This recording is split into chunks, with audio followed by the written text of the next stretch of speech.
आप नहीं समझे।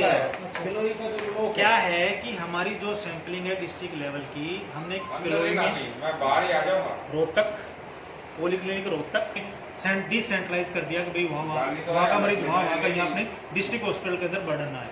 तो जिनकी सैंपलिंग किलोई होती है वो CHC किलोई लिखते हैं।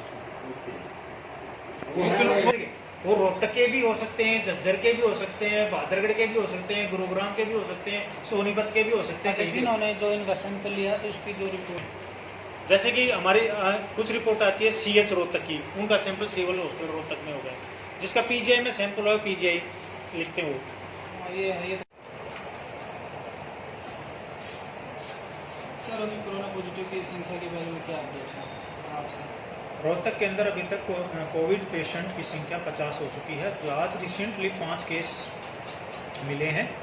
2 केस जो कि रिठाल गांव से संबंधित है और रिठाल गांव में कंटेनमेंट जोन घोषित कर दिया गया है और वहां पर डोर टू डोर सर्विलेंस यानी कि एक्टिव सर्विलेंस स्वास्थ्य विभाग द्वारा शुरू कर दी गई है। और वहां पर जो भी ILI के पेशेंट यानी कि जिसको खांसी जुकाम बुखार होगा उन केसेस को आइडेंटिफाई करके उनकी सैंपलिंग करवा दी जाएगी। और लोगों को इसी तरह से हमारा जो एक केस जो मिला जो PGIMS में है, जो कि MD यूनिवर्सिटी में क्वारंटाइन सेंटर में था, और 2 केस, एक केस है जो कि अपना चिनौट कॉलोनी से बिलोंग करता है, मानेसर में कार्यरत है और वहां से डेली अप डाउन कर रहा है और उसको PGIMS में एडमिट करवा दिया गया है। इसी तरह से एक केस जो कि दिल्ली के अंदर प्राइवेट नर्सिंग होम के अंदर कार्यरत है और उसको भी PGIMS के अंदर एडमिट करवा दिया गया है। उन सभी केसों उसकी जो क्लोज कंटैक्ट है उनकी ट्रेसिंग स्टार्ट कर दी है और उनकी सैंपलिंग करवा दी जाएगी। सर जिस तरह से लगातार मरीजों की संख्या में बढ़ोतरी हो रही है, काम क्या मानते हैं? कारण क्या कारण लग रहा है आपको जिस तरह से डेली केस बढ़? जो अगर ओवरऑल हम रोहतक की बात करें कि जो जितने भी केसेस हमारे जो पाए गए हैं वो या तो उनकी दिल्ली की ट्रैवलिंग की हिस्ट्री है या गुरुग्राम की ट्रैवलिंग की हिस्ट्री है।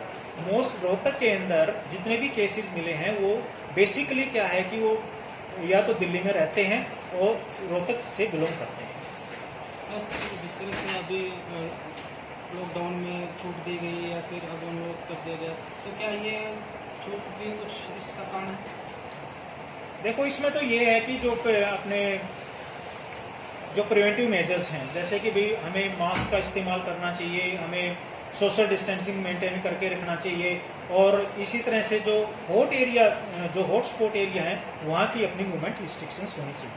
लेकिन ये सब जिस तरह से अभी बाजारों में भीड़ भाड़ है, जिस तरह से छूट दी गई है, उसका क्या कारण हो सकता है?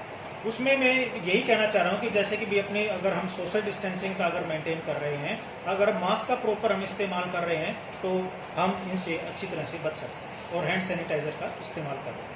क्या इसकी संख्या और भी बढ़ सकती है लगातार आने वाले दिनों में? देखो ये तो मैं अभी मेरे को ये लगा कि रोहतक के अंदर जब हमारा ऐसा अभी इम्यूनिटी स्प्रेड नहीं लग रहा है, क्योंकि जितने भी हमारे जो रोहतक का जो हमारा डाटा है वो सारा का सारा बेसिकली क्या है कि वो दिल्ली का ही डाटा है या कुछ उसमें गुरुग्राम के है।